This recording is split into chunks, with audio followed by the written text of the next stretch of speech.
Gente, por que a água lá a nível do mar, água pura, lá a nível do mar, em Santos, ela ferve, ela entra em ebulição em 100 graus Celsius, e se eu tiver lá na Bolívia, La Paz, alto pra caramba, a água não vai ferver em 100 graus Celsius, vai ferver numa temperatura menor. Você já se perguntou por quê? Então vem comigo que eu vou te explicar mais.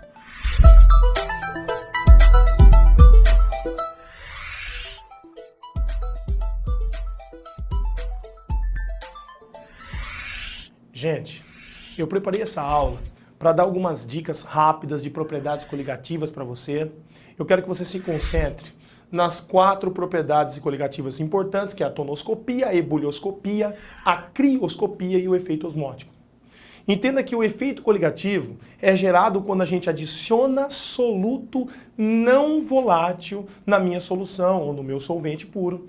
Eu pego um soluto não volátil, por exemplo, um açúcar, um sal, e aí quando eu coloco ele no solvente puro, ele começa a coligar, começa a dificultar a saída desse solvente no estado de vapor, por exemplo.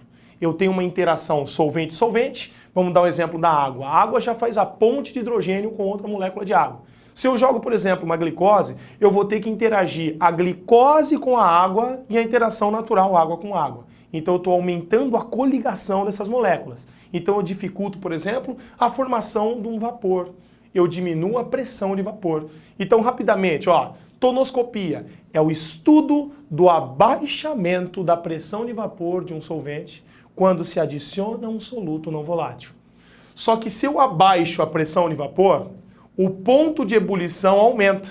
Se eu estou dificultando a formação do vapor, eu preciso esquentar mais para atingir a ebulição. Vou dar uma dica.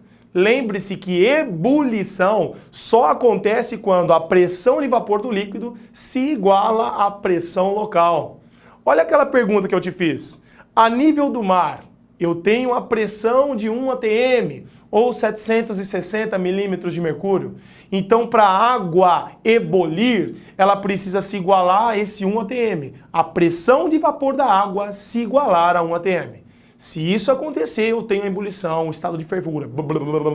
Então, isso é ebulição. Agora, se eu vou lá na Bolívia, na Paz, ou estou acampando lá no pico do Everest, cara, eu estou alto pra caramba.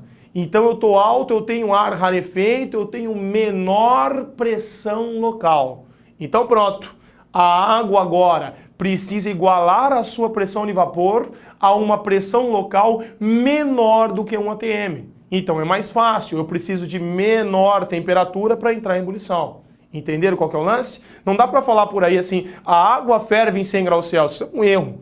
Ela ferve em 100 graus Celsius se ela estiver pura e estivermos a nível do mar. Ok, alunos? Então vamos lá comigo. Se eu tenho adição de um soluto, por exemplo, a pressão de vapor diminui, eu coligo mais. Então o ponto de ebulição aumenta. Ó a ebulioscopia. Estudo do aumento do ponto de ebulição, da temperatura de ebulição. E aí aqui a crioscopia, é a diminuição da temperatura de congelação. E aí o efeito osmótico, se eu jogo muito soluto, eu aumento a pressão osmótica. Eu vou resumir isso aqui para você em uma frase. E é ela que você vai guardar e levar para o seu Enem. Preste atenção aqui, ó. Se eu tenho muito soluto não volátil, o que acontece com a pressão de vapor, olha aqui, diminui a pressão de vapor. E aí, por consequência, eu tenho um aumento da temperatura de ebulição. Se concentre. Ó, eu tenho uma diminuição da temperatura de congelação. E eu tenho uma maior pressão osmótica que eu represento por π.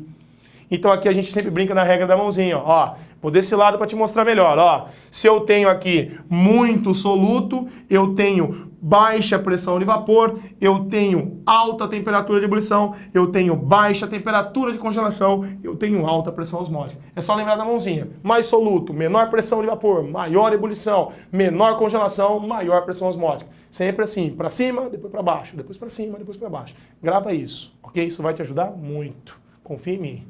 Então vamos lá. Agora que você entendeu um pouco, rapidamente aqui, né? Agora que você entendeu esse resumão de propriedade coligativa, eu vou mostrar no gráfico. O Enem adora gráfico, você sabe disso. Então eu vou interpretar um gráfico. Esse gráfico é construído em relação à pressão e temperatura. Eu vou mostrar essa curva para você, preste atenção. Eu vou fazer isso aqui, ó. Vou falar para você que essa curva representa água pura. ok? O primeiro detalhe que pode ser questionado no vestibular é os estados físicos, quando eu ponho, por exemplo, um ponto aqui, ó. Eu falo assim, olha, alunos, eu tenho um ponto A aqui, ó, pau. Eu tenho uma certa pressão, uma certa temperatura onde eu encontro um ponto A. Esse ponto A, nessas condições de pressão e temperatura, qual é o estado físico da água? O aluno olha para isso e fala, Rodrigo, como é que eu vou saber? Por esse motivo, eu coloquei um gráfico bem pequenininho aqui, eu vou construir um gráfico bem pequenininho, que na verdade eu vou fazer com vocês o diagrama de fases, que eu tenho certeza que você já viu aí em alguma outra aula. Olha para mim, eu vou fazer isso aqui com você, atenção.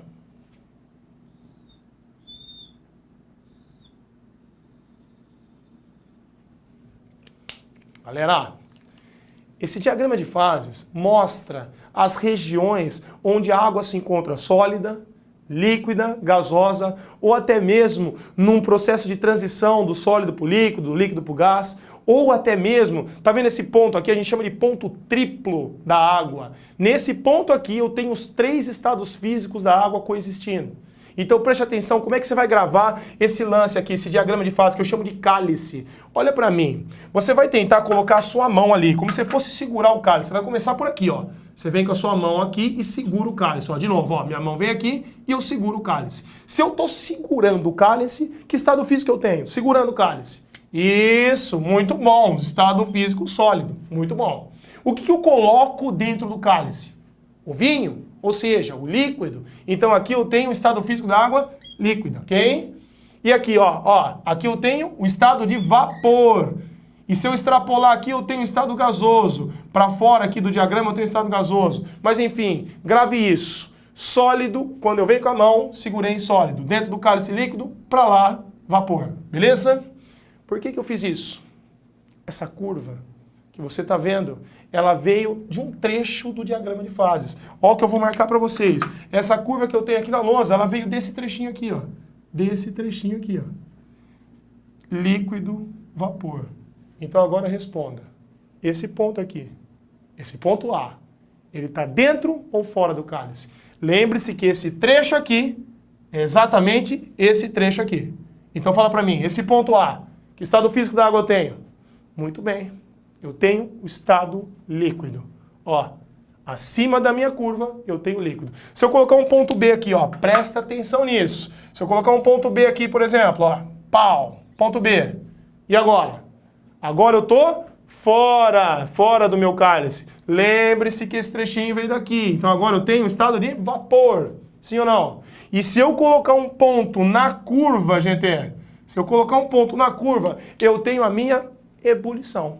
Ebulição por quê? Eu tenho uma transição do líquido para o vapor, eu tenho aqui coexistência do estado líquido e do estado de vapor. Então, na curva, eu tenho este momento de transição líquido-vapor. Tudo bem? Então, essa é a primeira dica, a primeira interpretação gráfica que eu quero que você faça. Agora eu vou apagar e vou fazer mais um gráfico para você analisar comigo. Aguenta um minutinho aí, não sai daí não. Galera, agora eu estou no meu segundo momento, no meu segundo gráfico. Eu quero que você se atente a essas dicas, porque você vai dar risada se essa questão cair no seu Enem, no seu vestibular. É fácil, vem comigo. Eu tenho de novo gráfico, curva da água pura, eu tenho pressão, tenho temperatura, e eu quero trabalhar um negócio legal com você. Se eu adicionar um soluto não volátil, por exemplo, glicose, por exemplo, sal de cozinha, se eu adicionar um soluto, senhores, na minha água, eu vou ter uma mistura, eu vou ter um soluto não volátil, eu vou ter um aumento ou uma diminuição na pressão de vapor. Se você lembrar da regra da mãozinha que eu falei agora de pouco, se eu adicionar soluto, eu tenho uma queda na pressão de vapor, e esse soluto é não volátil. Então olha para mim, se eu for construir uma curva de água do mar, por exemplo, ou água com açúcar, por exemplo, ela vai estar aqui, ó. Atenção, ó. Olha isso aqui, ó. Eu posso chamar essa curva aqui de água do mar. Olha que interessante. Água do mar não é uma água rica em soluto, em sal? Então, se eu tenho sal, eu tenho uma diminuição na pressão de vapor. A minha curva fica mais distante, ó, vou trocar de lado aqui, ó. A minha curva fica mais distante do meu eixo da pressão. Eu tenho uma menor pressão de vapor. Então, qual é a primeira dica, gente? A primeira dica é essa aqui, ó. Quanto maior o soluto, quanto maior a concentração do meu soluto, eu tenho uma menor pressão de vapor. Lembra da regra da mãozinha que eu fiz com vocês, ó. Tá aqui. Essa é a primeira dica. Agora vem comigo. Se eu fosse construir agora um gráfico a respeito da gasolina, por exemplo. A gasolina é uma mistura de hidrocarbonetos, que são de fato apolares. Se são apolares, eles têm essa força aqui, lembra? A força de polo induzido, fraca força de London. Não é facinho de romper essa interação? Então olha a dica. Gasolina é volátil, é muito mais volátil que a água, porque tem baixa força intermolecular. Então se eu fosse construir, ou vamos construir aqui comigo, vai, montando a curva da gasolina, onde ela fica? Aqui, ó. Ó que bacana. Aqui eu tenho, por exemplo, a gasolina, que é muito volátil. Então se é muito volátil, tem alta pressão de vapor. Está muito próximo do meu eixo da pressão. Vocês estão me entendendo, sim ou não? Então eu posso anotar a segunda dica. Essa é de extrema relevância para o seu vestibular, para o seu Enem. Preste atenção. Se eu tenho um líquido volátil, se eu tenho uma substância que é volátil, atenção, volátil significa o quê? Que tem fraca força intermolecular. Olha certo, ó, baixa força intermolecular.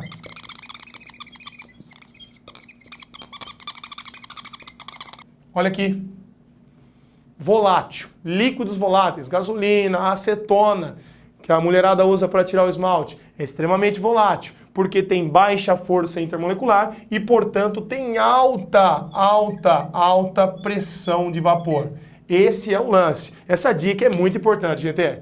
Então pronto, líquidos voláteis têm baixa força intermolecular e, por isso, alta pressão de vapor. Olha que legal, preste atenção aqui ó, na água. Água, H2O. Ela faz ponte de hidrogênio. Então, uma força intermolecular razoavelmente forte, sim ou não? Muito mais forte do que o dipolo induzido, por exemplo, da gasolina. Então, pronto. A água que tem uma ponte de hidrogênio, para se afastar uma da outra, precisa de mais energia para quebrar essa ponte de hidrogênio e virar vapor. Portanto, a água não tem alta volatilidade. Esse é o gancho. Agora, vem comigo. Eu tenho aqui água do mar. Eu quero comparar, por exemplo, o ponto de ebulição da água em relação à água do mar. Eu vou pensar que eu estou a nível do mar. Se eu estou a nível do mar, queridos, eu estou numa pressão de 1 atm ou então de 760 milímetros de mercúrio. Que no caso aqui eu vou trabalhar com milímetro de mercúrio. Então olha para mim. Vamos fixar, por exemplo, aqui, ó, 760 milímetros de mercúrio. Se eu quiser descobrir a temperatura de ebulição da água e da água do mar, eu traço aqui, ó, até encontrar a minha curva da água, vem, pom, aqui, ó, tum, achei aqui, ó, esse risco, aqui, ó, eu tenho aqui a temperatura de ebulição da água, que no caso vai ser 100 graus Celsius, sim ou não? Olha que bacana. Eu peguei essa pressão porque eu sei que eu estou a nível do mar, e vale 760 milímetros de mercúrio. Só que se eu quero descobrir a temperatura de ebulição da água do mar, eu continuo na minha pressão de 760 até tocar a curva da água do mar. Tocou aqui, eu desço. Ó. Tum. Achei aqui, ó. Tá vendo? Olha a observação. Água pura fervendo em 100 graus Celsius a nível do mar. Água do mar numa temperatura maior, porque eu tenho soluto. Sim ou não? Olha o sorrisão, ó. Olha aqui, ó. Eu vou, sei lá, vou jogar aqui 110, ok? Vou jogar 110 graus Celsius, só para você notar que de fato houve um aumento na temperatura de ebulição. Eu posso até falar que houve aqui uma variação na temperatura de ebulição, que é o ΔTE. Tudo bem? Esse aumento foi de 10 graus Celsius, porque eu tenho soluto na água do mar. E é soluto não volátil. Tudo bem, galera? Então, gente, só para lembrar, eu posso chamar então esse aumento na temperatura de ebulição de ΔTE, variação na temperatura de ebulição, que neste caso, se você fizer a continha, vai dar 10 graus Celsius de aumento. Só relembrando, a pressão de vapor, olha nesse canto aqui, ó, a pressão de vapor não diminuiu? Lembra da mãozinha, o que vem depois, ó, temperatura de ebulição aumenta. E está comprovado no nosso gráfico, temperatura de ebulição aumentou por conta do soluto, por causa da riqueza de sal que eu tenho no mar. Muito soluto coligando. E lembre-se que é soluto não volátil. ok? A terceira dica, você está perguntando, Rodrigo, e a terceira dica? O que você vai falar? Gente, essa terceira dica é só para você guardar na cabeça que o ponto de ebulição, ou melhor, a temperatura de ebulição, só vai acontecer quando a pressão de vapor do líquido se igualar à pressão local. Essa terceira dica responde àquela pergunta do início. Se você tiver a pressão de vapor igualada à pressão do ambiente, a local, eu tenho ebulição. Então lá em Santos eu tenho que igualar a 1 atm. Lá na Bolívia eu tenho que igualar uma pressão menor do que 1 atm. É mais fácil de ebulir. Beleza? Um grande abraço, boa sorte no seu Enem. Até mais!